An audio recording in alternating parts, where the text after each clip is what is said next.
now it's time to listen to our chief guest. We have a very special person joining us as chief guest for International Women's Day celebrations. We are proud to have her with us today. She's none other than Ms. Chai Chai. She is the Chief Gender Equality and Social Inclusion at United Nations Economic and Social Commission for Asia and the Pacific, Thailand. Welcome, Ms. Chai Chai. Happy International Women's Day to you. Over to you for your address. Thank you. Distinguished guests, ladies and gentlemen, happy International Women's Day. It is a great pleasure to join you in this event to celebrate women's leadership on this auspicious day. It is a true joy to see so many women leading their companies, NGOs, social enterprises, and institutions, creating positive changes in diverse fields through innovative thinking and actions. Congratulations to all the awardees for your remarkable achievements. Over the past 2 years, as the COVID-19 pandemic wreaked havoc to economies and societies across the world, we witnessed how women in leadership positions have been able to take swift and decisive actions to combat and contain the virus in their countries. Also, women have been on the front lines of response to the pandemic, whether as healthcare workers and community volunteers or as caretakers for homeschooling children, the sick and the elderly at home.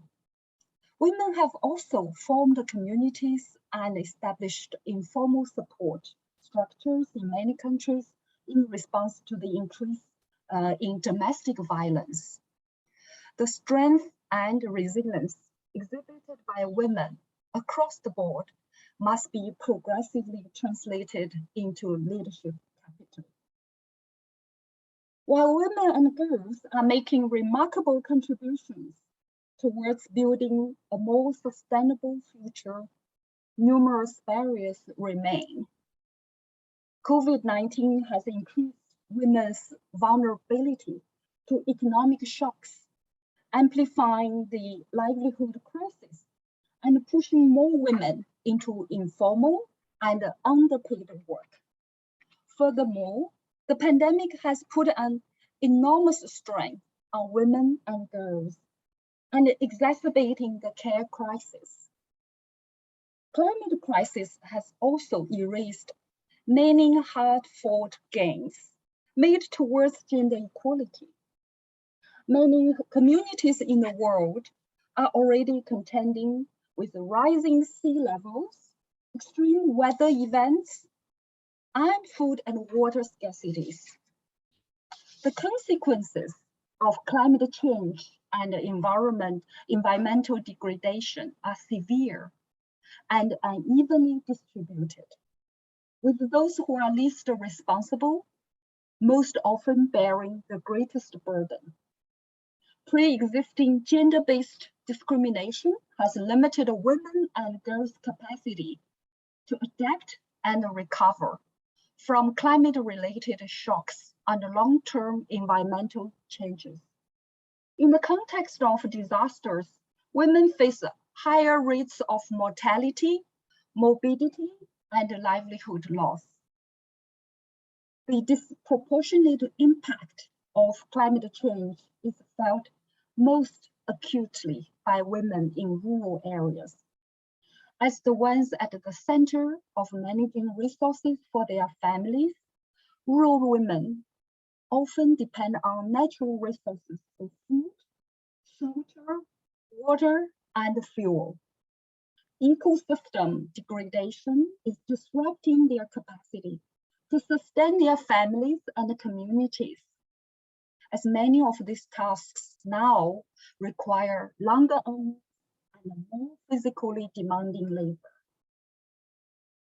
For example, women in Asia and the Pacific are already spending on average up to 11 hours a day on unpaid care and domestic work.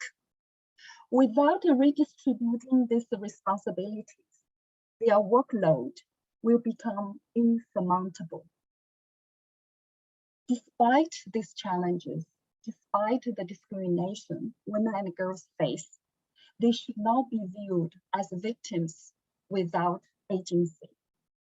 Women are managing the sustainable use and conservation of biodiversity, protecting the forests, developing innovative solutions to challenges facing the world today. If we are to achieve a sustainable future, we must ensure women have the voice and the power to make decisions and to lead. We must ensure a holistic and collaborative response to sustainable development, including climate change mitigation and adaptation. Indeed, it is recognized now more than ever that women bring different skills and perspectives that allow them to make essential contributions to the laws, policies, and decisions that work best for all. Without the active participation of women at all levels of decision-making, the goals of equality and sustainable development cannot be achieved.